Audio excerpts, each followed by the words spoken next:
Bonjour, je m'appelle Tibi, je suis au laboratoire de Sensorica et je fais une petite vidéo pour vous présenter ce nouveau capteur de pression qui vous permet de jouer les jeux Pepmaster. Donc on a fait des petites modifications, on a embarqué du nouveau code qui fait fonctionner la partie Bluetooth de cet instrument-là. Et maintenant, l'instrument il a aussi une batterie à l'intérieur qui est rechargeable et un bouton on-off. Donc voilà la différence entre ce que vous avez vu avant et ce qu'on a en ce moment. Alors, pour jouer au jeu, il faut activer l'appareil. Donc il faut appuyer sur ce bouton ici. Et comment est-ce que vous savez que l'appareil est en marche? Vous avez un petit voyant rouge ici qui s'allume et qui clignote, qui vous dit que l'appareil est prêt soit pour jouer le jeu sur l'ordinateur, soit pour le jouer sur un appareil mobile comme votre téléphone cellulaire ou votre tablette. Donc, tant aussi longtemps que le voyant est rouge clignotant, ça veut dire que vous pouvez jouer. Une autre façon de savoir si l'appareil est en marche ou non, il y a une autre LED, une autre lumière rouge qui se trouve à l'intérieur de l'appareil. Et donc, si vous vous branchez avec le tuyau, et si vous soufflez dedans, vous voyez ici la lumière qui s'allume. Alors, si j'éteins l'appareil,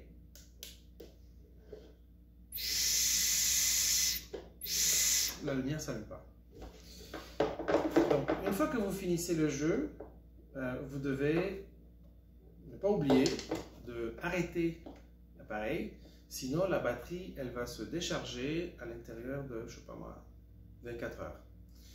Et il vous faudra peut-être une heure et demie pour la recharger complètement. Donc ce bouton, ça sert à sauver la batterie. Okay? Donc quand on joue au jeu, on le met en marche, la petite lumière clignote, et quand on souffle dedans, il y a une autre lumière rouge ici qui s'allume. On sait bien qu'il est arrêté au moment où on appuie sur le bouton. Il n'y a plus de lumière rouge qui clignote, et si vous soufflez dedans, il n'y a plus de lumière rouge qui s'allume à l'intérieur de l'appareil. Maintenant, pour l'utilisation avec le téléphone mobile, vous pouvez aussi jouer au jeu pendant que l'instrument se charge. Et pour charger l'instrument, vous allez tout simplement brancher un câble USB-C qui est très normal, qu'on utilise maintenant dans tous les appareils mobiles. Vous allez le brancher ici pour charger l'appareil. Et l'autre bout, vous le branchez à n'importe quel adaptateur de téléphone mobile à 5 volts. Au moment où vous branchez ça, il y a une petite lumière jaune qui s'allume et qui reste allumée tant et aussi longtemps que la batterie n'est pas pleine. Au moment où la batterie est complètement pleine, ce petit voyant de couleur jaune s'arrête. Ça veut dire qu'on peut maintenant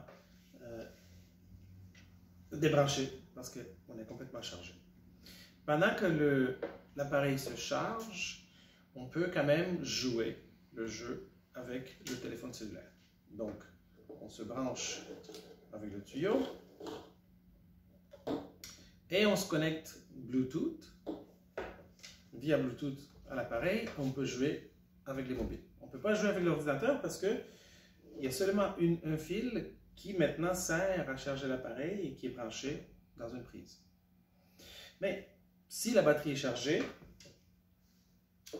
et si vous voulez passer du mobile à votre ordinateur, vous allez tout simplement brancher l'autre partie du câble à votre ordinateur. Le jeu va reconnaître l'appareil et vous allez pouvoir jouer. Encore une fois, il faut que le bouton rouge soit allumé. Donc, je répète, pour charger l'appareil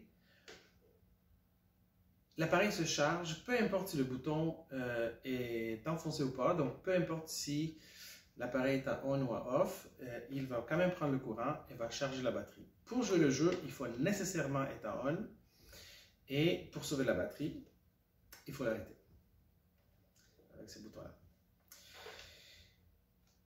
Et voilà, merci beaucoup, et j'espère que vous allez avoir beaucoup de fun.